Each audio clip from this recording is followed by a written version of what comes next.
الغرض صحابہ کرام علیہم رضوان کی محبت اور ان کی الفت کا یہ عالم تھا کہ جو قرآن میں ذکر کیا گیا کہ یہ کافروں پر شدید ہیں، اللہ کے رسول، اللہ اور اس کے رسول کے دشمنوں سے محبت نہیں رکھتے، اللہ اور اس کے رسول کے دشمنوں سے دشمنی یہ ایمان کا حصہ ہے۔ بات سمجھ آ رہی ہے؟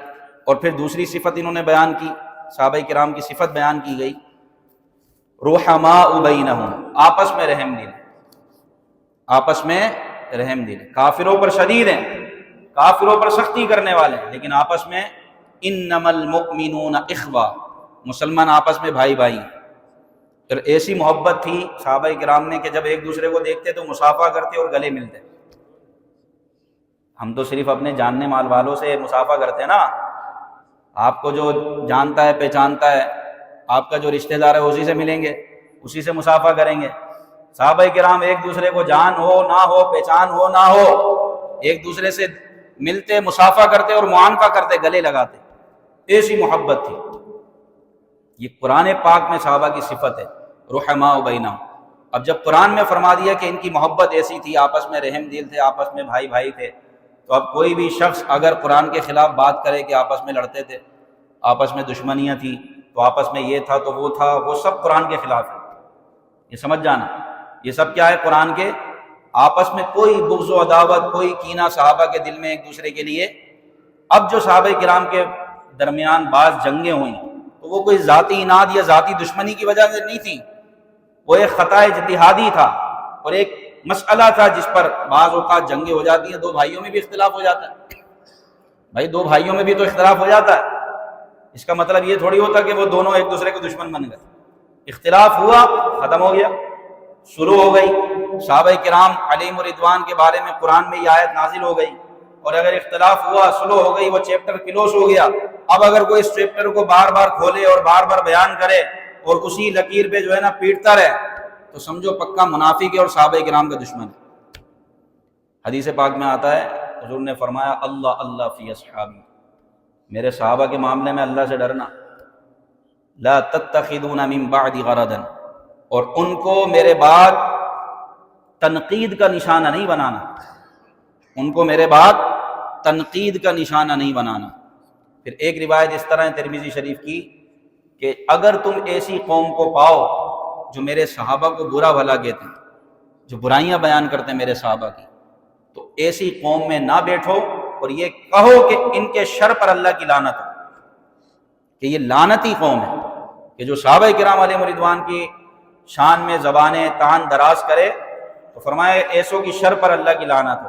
اس لیے پوری امت کا یہ نظریہ ہے کہ تمام کے تمام صحابہ جنتی ہیں، وَكُلًّا وَعَدَ اللَّهُ الْحُسْنَىٰ۔ آپ اگر کوئی کمزور بات کہیں یوٹیوب پر تو کسی ویڈیو پر تو کسی پوسٹ پر سنیں، اگر کوئی صحابہ کرام کے بارے میں، خواہ وہ امیر معاویہ ہوں، حضرت ابو سفیان ہوں یا اور کوئی صحابی ہوں، کوئی کمزور بات، آپ اس کو فوراً ڈیلیٹ کرو، آگے پیچھے کرو، بالکل نہیں سنو۔ اگر کسی بھی بد مذہب کی بات کو آپ نے سنا اور اس کی بات دل میں لگ گئی نا، ایمان برباد ہو جائے گا۔ یہ فتنوں کا دور ہے، آج کل فتنہ ہاتھ میں موبائل کی صورت میں، خدا کی قسم صحیح بتا رہا ہوں، یہ فتنوں کا دور ہے، اپنے ایمان کو بچائیں۔ کہیں صحابہ کرام کی ذات پر حملے ہو رہے ہیں اور کوئی کسی کو کچھ کہنے والا نہیں ہے، مقدس ہستیوں کی شان میں بکواسیں کی جا رہی ہیں کہ جن پر پوری امت کا اجماع تھا کہ یہ اللہ کے ولی ہیں، وہ بیٹھتا ہے اور چھوٹے سے کمرے میں بیٹھ کر کبھی صحابہ کی شان پر حملہ، کبھی اولیاء کی شان پر حملہ۔ تو اپنے ایمان کو بچائیں اور ایسے بد مذہبوں کو اور ایسے چرب زبانوں کو سننے سے بچیں، ورنہ آپ کا ایمان برباد ہو جائے، کہیں نہیں رہیں گے۔ یہ بڑا فتنوں کا دور ہے۔ قرآن و حدیث پڑھیں، اور جو علماء اہل حق ہیں، اہل سنت ہیں، اگر کسی معاملے میں کنفیوژن ہے تو آپ ان سے جا کے ڈسکس کریں، ان سے پوچھیں۔ کبھی بھی ایک طرف کی سن کر فیصلہ، تو جب آپ اپنے گھر میں اس طرح بھی کریں گے نا تو گھر میں فساد ہو جائیں گے۔ ایک طرف کی سن کے فیصلہ کر دیا تو گھر بھی برباد ہو جاتا ہے بھائی۔ تو دین کے معاملے میں تو بھائی بہت احتیاط ہے، کبھی بھی ون سائڈ سن کر فیصلہ نہیں کرنا چاہیے۔ تو اس کا بہترین طریقہ عقیدوں کا علم سیکھیں، عقیدوں کے بارے میں آپ علم حاصل کریں۔ عقائد و نظریات کے بارے میں پتہ ہی نہیں عقیدہ ہوتا کیا۔ تو جب علم کی کمی ہوتی ہے تو بندہ بہت جلدی گمراہ ہو جاتا ہے۔ علم کی کمی ہوگی، بندہ بہت جلدی گمراہ ہو جائے گا، جیسا سنے گا ویسے مان لے گا، سمینا واتانا۔ لیکن جس کے پاس علم ہوگا وہ تحقیق کرے گا، علم جو ہے تحقیق کا دروازہ کھولتا ہے، جبکہ جہالت گمراہی کا دروازہ کھولتی ہے۔ بندہ جاہل ہوتا ہے، اس کو پتہ نہیں ہوتا، علم نہیں ہوتا، وہ گمراہ ہو جاتا ہے۔ تو اس لیے علم حاصل کریں، اور علم حاصل کرنے کا ایک ذریعہ یہ ہے کہ آپ کتابیں پڑھیں، کتابیں پڑھیں۔ اور اب تو اتنا آسان ہو گیا بھائی، دنیا جہاں کی کتابیں موبائل میں موجود ہیں۔ کتابیں آپ ہم سے پوچھیں، نماز کے حوالے سے پڑھنی ہے، نماز کے احکام، بہت زبردست کتاب ہے، نمازوں کی اصلاح ہوگی۔ عقائد کے بارے میں کتاب پڑھنی ہے آپ نے، ہم روزانہ اس کتاب سے درس دیتے ہیں۔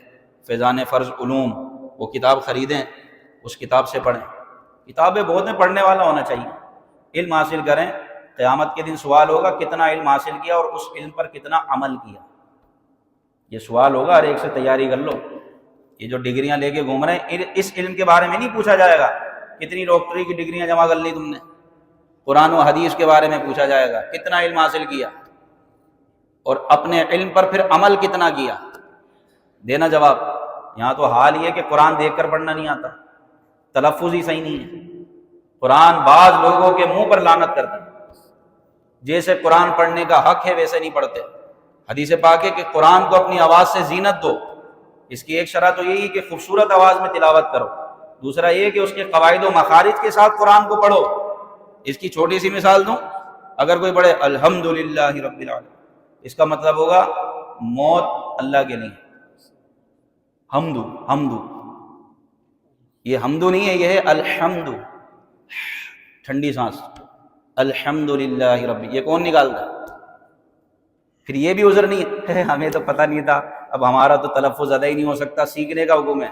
جنگل کی چوٹی پہ، جنگل میں تھوڑی رہتے ہم، نہ پہاڑ کی چوٹی پہ رہتے، شہر میں ہیں، سکھانے والے موجود ہیں، علماء موجود ہیں، کوشش کریں۔ پھر سیکھنے کے دوران جو غلطیاں ہیں وہ معاف ہیں، آپ سیکھ رہے ہیں، اب اس دوران اگر غلطی کر بھی رہے نا تو وہ معاف ہے، لیکن سیکھ ہی نہیں رہے بالکل، تو پھر غلطیوں پہ غلطیاں ہو رہی ہیں، وہ معاف نہیں ہے، پکڑ ہو جائے گی۔ سیکھیں، علم حاصل کریں۔ ابھی تو سردیوں کے دن چل رہے ہیں، راتیں لمبی ہیں، اور سب تقریباً جلدی اپنے گھر پہنچ جاتے ہیں۔ سردیوں کی راتیں ہیں، لمبی لمبی راتیں ہیں، سیکھو بھائی۔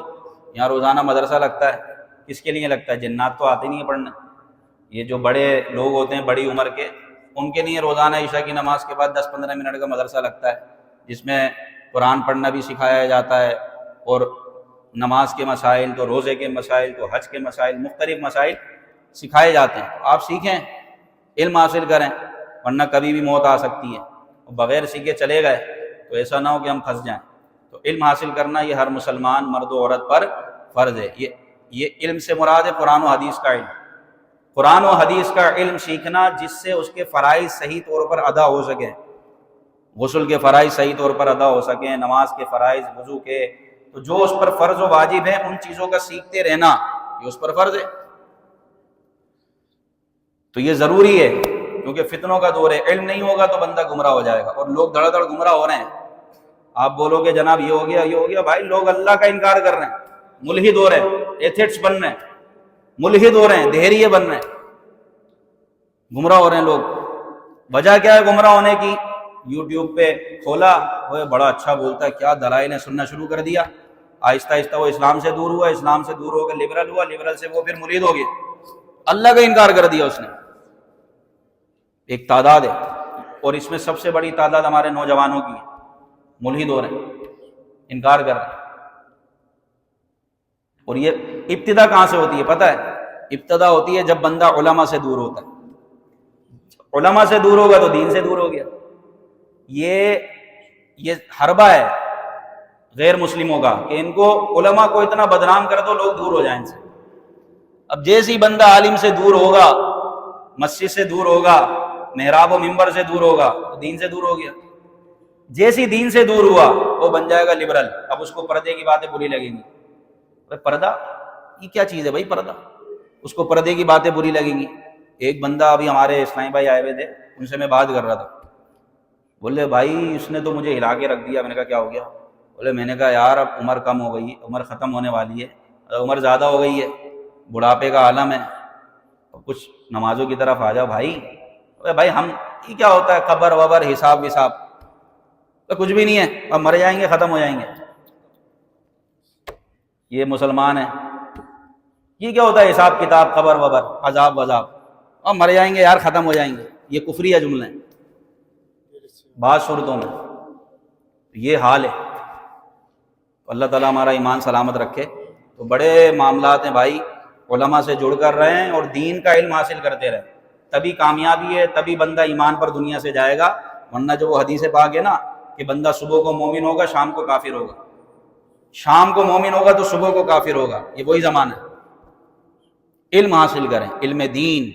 اور جمعے کی نماز میں جیسی اذان ہو آ جاؤ بھائی خطبہ سننے کے لیے، کتنی ساری باتیں یہاں سکھائی جاتی ہیں. نہ بھی آ سکیں تو بھائی آپ سوال کریں، سوال فاسألوا اہل الذکر ان کنتم لا تعلمون، پوچھیں. یہ شرعی مسائل کا میں نے سلسلہ شروع کیا ہے. یہ ایک بندہ ہی پرچیاں بناتا ہے، وہی دیتا رہتا بیچارہ، جبکہ کتنوں کو شرعی مسائل درپیش ہوتے ہوں گے. کہاں آتی ہیں پرچیاں، سن کے سب چلے جاتے. حالانکہ شرعی مسائل سیکھنا یہ فرض ہے آپ پر. آپ ہمارے مؤذن صاحب کو مسئلہ لکھ کر دیں، یا آپ کو لکھنا نہیں آتا تو آپ بتائیں، یہ لکھ کر ہمیں پرچی بنا کر دیں گے.